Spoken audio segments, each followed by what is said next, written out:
ఈరోజు ఇంత పెద్ద సంఖ్యలో రాత్రి 9 అవుతుంటే కూడా కదలకుండా రేపు వర్ధన్నపేటలో కసి తీరా ఓటేస్తాం, తప్పకుండా ద్రోహులను కసి తీరా కాటేస్తామనే విధంగా 50,000 ఓట్ల మెజారిటీ ఇచ్చి మన అభ్యర్థి సుధీర్ కుమార్ గారిని గెలిపిస్తామని ఇక్కడ సమావేశంలో పాల్పంచుకుంటున్న మా అన్నదమ్ములకు ఆడబిడ్డలకు పేరు పేరున అందరికీ హృదయపూర్వకంగా నమస్కారాలు. మన పార్లమెంట్ అభ్యర్థి డాక్టర్ సుధీర్ గారికి కూడా హృదయపూర్వకంగా అడ్వాన్స్ గా కాబోయే ఎంపీ కాబట్టి అడ్వాన్స్ గా హృదయపూర్వకంగా శుభాకాంక్షలు కూడా నేను తెలియజేస్తా ఉన్నాను. వరంగల్లో ఉద్యమకారులకు స్థానం కల్పించాలి అనే నినాదం ఎప్పుడైతే కడియం శ్రీహరి గారు మోసం చేసి నయవంచనకు పాల్పడి గొంతు కోసి టికెట్ తీసుకొని పోయిండో, పార్టీ మారిండో ఆనాడే వచ్చింది. కేసీఆర్ గారు అన్ని ఆలోచించి ఒక ఉన్నత విద్యావంతుడు, ఒక డాక్టరు, 24 ఏళ్లుగా పార్టీకి నిబద్ధత కలిగిన కార్యకర్తగా పనిచేస్తూ ఈరోజు హనుమకొండ జిల్లా పరిషత్ చైర్మన్ గా ఉన్న ఒక సీనియర్ నాయకుడైన సుధీర్ కుమార్, ఒక ఉద్యమ నాయకుడైన సుధీర్ కుమార్ గారిని ఈరోజు మన అభ్యర్థిగా మీ ముందుకు పంపించడం జరిగింది. గతంలో పసునూరి దయాకర్ గారు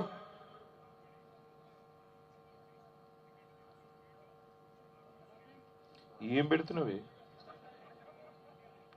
గతంలో పసునూరి దయాకర్ గారు ఆనాడు వర్ధన్నపేట నియోజకవర్గ ఇన్ఛార్జిగా ఉండి ఆ తర్వాత పార్లమెంటుకు అవకాశం వస్తే మీరు బ్రహ్మాండమైన మెజారిటీతో గెలిపించినారు.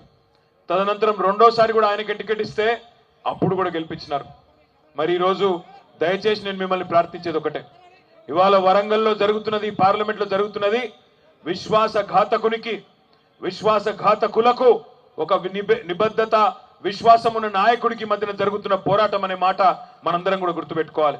ఇక్కడ ఇద్దరు ద్రోహులు, ముగ్గురు నిజంగా చెప్పానంటే మారినేని రవీందర్రావు అంటే ఆయన మన పార్టీలనే ఉండి ఇవాళ సెంట్రల్ బ్యాంకు చైర్మన్ అయినాక ఆయన కాంగ్రెస్ లకు పోయిండు.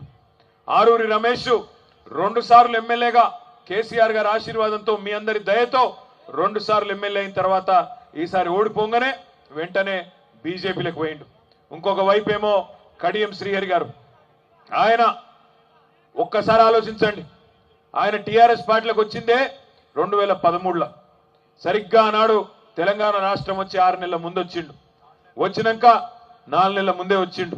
వచ్చినాక ఆ రోజు కేసీఆర్ గారు ఆయన సీనియారిటీకి, వయస్సుకు, అనుభవానికి ప్రాధాన్యతనిచ్చి పార్లమెంటుకు పంపించిండు. వరంగల్ పార్లమెంటుకు మీరు గెలిపించిండ్రు.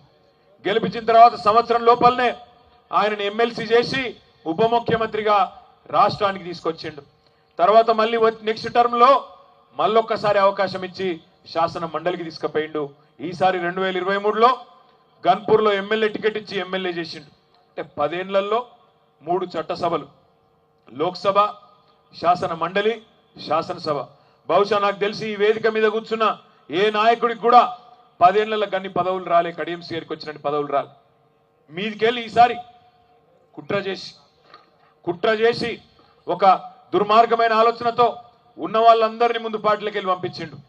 పసునూరు దయాకర్ను పంపించిండు, రాజన్నని ఇబ్బంది పెట్టిండు, తర్వాత మన ఆరూరి రమేష్ నిలగొట్టిండు, అందరు నిలగొట్టి టికెట్ తీసుకున్నాడు.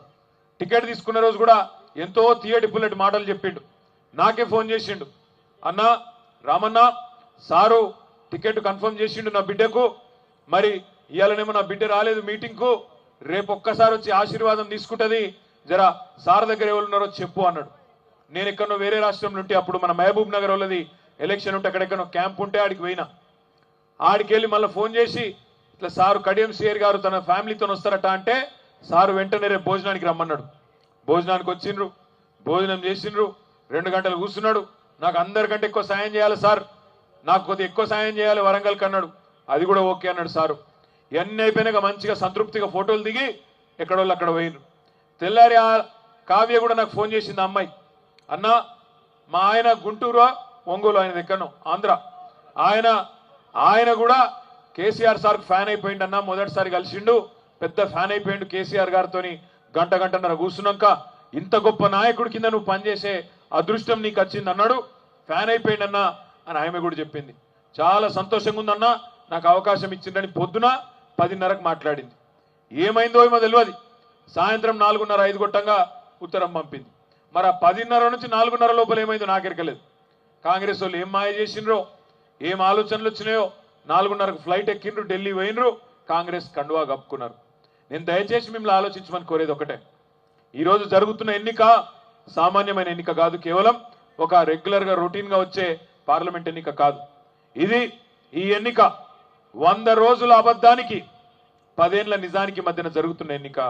100 రోజుల అబద్ధానికి 10 ఏళ్ల నిజానికి మధ్యన జరుగుతున్న ఎన్నిక. నేను ఉత్తగానే అంటలేను 100 రోజుల అబద్ధమని. ఒక్కసారి మీరే చూడండి, మీ ముంగట టీవీలు కూడా పెట్టినాం.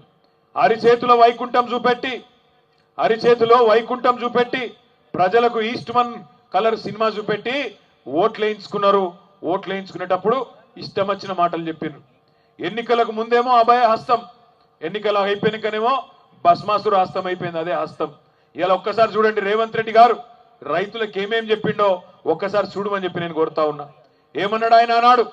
నేను వస్తూనే ఉన్నా, డిసెంబర్ 9 నాడు ముఖ్యమంత్రి అయితేనే ఉన్నా, వెంటనే ఎంబడే మీకు 2 లక్షల రుణమాఫీ మీద సంతకం పెడతా అన్నాడు. ఒక్కసారి ఆ వీడియో ప్లే చేయాలని మా తమ్ముని కోరుతా ఉన్నా. ఉన్నదా వీడియో? లేదా? పెట్టు. నెంబడే 2 లక్షల రుణమాఫీ అనే మాట మనం అడగలే, ఇవ్వాలి అడగలే, డిమాండ్ చేయలే, చేస్తా అన్నాడు. అదేవిధంగా రైతులకు ఏం చెప్పిండు?